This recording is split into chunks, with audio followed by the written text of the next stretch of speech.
bukan Injil manusia.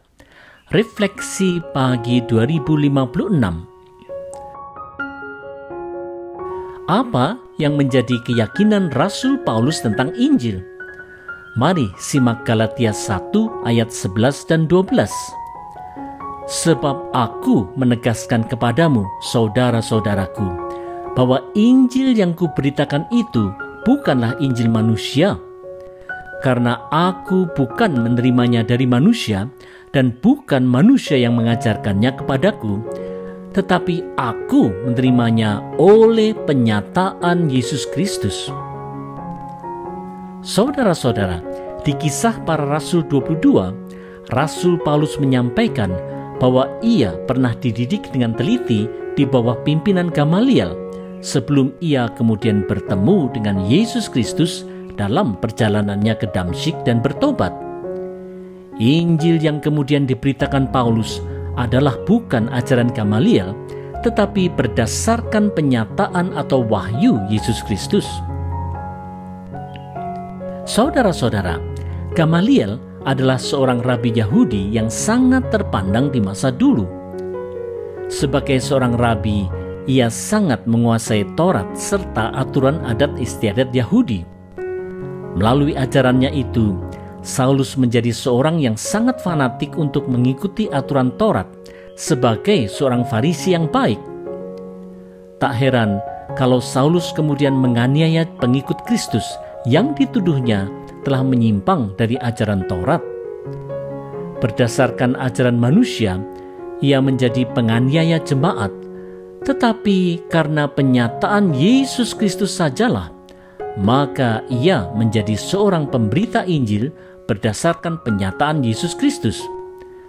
Karena itu, marilah kita tetap setia pada ajaran Injil kasih karunia yang telah dinyatakan kepada Paulus itu.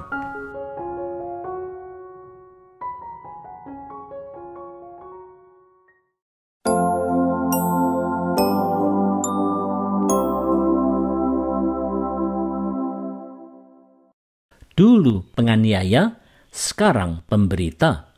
Refleksi pagi 2057. Sebelum Rasul Paulus bertemu Yesus Kristus di jalan ke Damsyik dan bertobat, apa yang dilakukannya?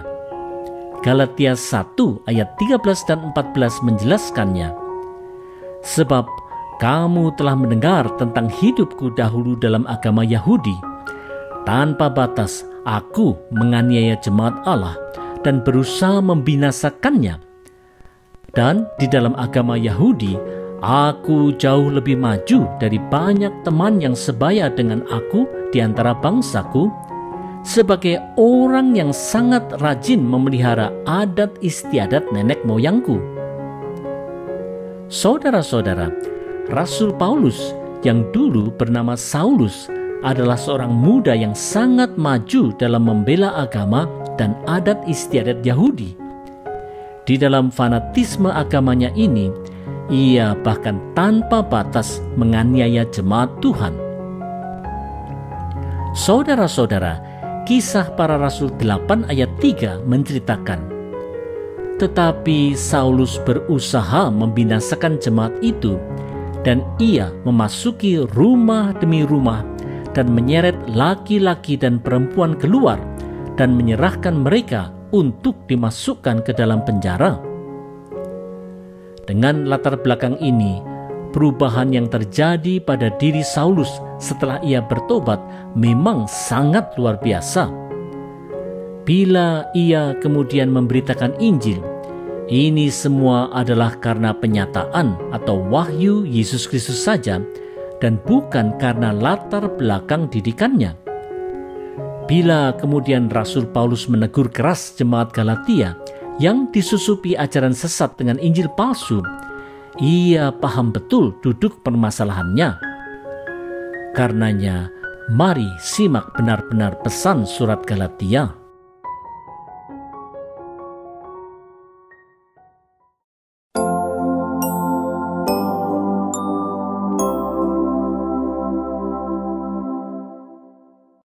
Pergumulan yang membawa pencerahan. Refleksi pagi 2058. Apa yang disadari Rasul Paulus tentang panggilan Allah baginya? Galatia 1 ayat 15 dan 16 menjelaskannya. Tetapi waktu Ia yang telah memilih aku sejak kandungan ibuku dan memanggil aku oleh kasih karunia-Nya, berkenan menyatakan anaknya di dalam aku, supaya aku memberitakan Dia di antara bangsa-bangsa bukan Yahudi, maka sesaat pun aku tidak minta pertimbangan kepada manusia. Saudara-saudara, Rasul Paulus menyadari bahwa ia telah dipilih Allah sejak dari dalam kandungan untuk menjadi pemberita Injil bagi bangsa-bangsa bukan Yahudi. Ia percaya bahwa panggilan Allah itu adalah hanya karena kasih karunia Allah semata. Karena itu, Rasul Paulus tidak meminta pertimbangan manusia. Saudara-saudara, kesadaran Rasul Paulus tentang hakikat dari panggilan Allah bagi dirinya pastilah telah melewati pergumulan yang tidak mudah, karena setelah pertobatannya ia masih dicurigai oleh orang percaya, walaupun ia juga dibenci oleh orang-orang Yahudi sehingga ia hendak dibunuh di kota Damsyik. Reputasi Rasul Paulus yang dulu adalah penganiaya jemaat memang menyebabkan para murid takut dan curiga kepadanya, seperti yang diceritakan di Kisah Para Rasul 9 ayat 26. Setibanya di Yerusalem, Saulus mencoba menggabungkan diri kepada murid-murid, tetapi semuanya takut kepadanya karena mereka tidak dapat percaya bahwa ia juga seorang murid. Pergumulan setelah pertobatan memang membawa pencerahan.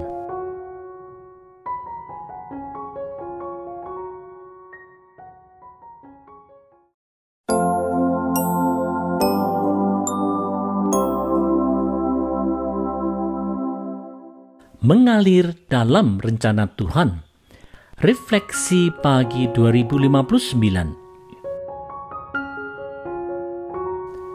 Apa yang dilakukan oleh Saulus setelah ia bertemu dengan Tuhan Yesus di jalan ke Damsyik? Galatia 1 ayat 17 menjelaskan apa yang terjadi.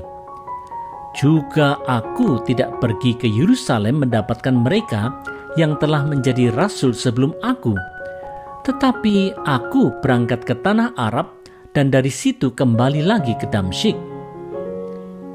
Saudara-saudara, Rasul Paulus yang sebelumnya bernama Saulus adalah seorang Farisi yang sungguh-sungguh melakukan aturan Taurat.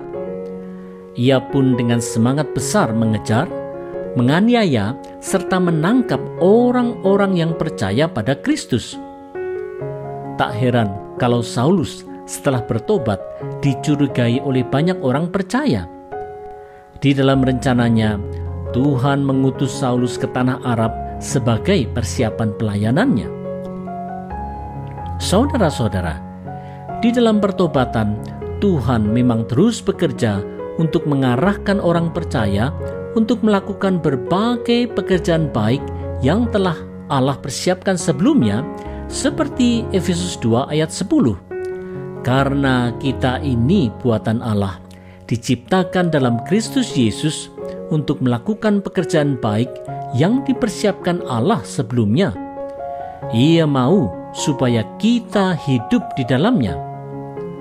Untuk itu, orang percaya dipanggil Tuhan untuk mengalir di dalam rencana Tuhan melalui berbagai peristiwa seperti yang pernah dialami oleh Rasul Paulus.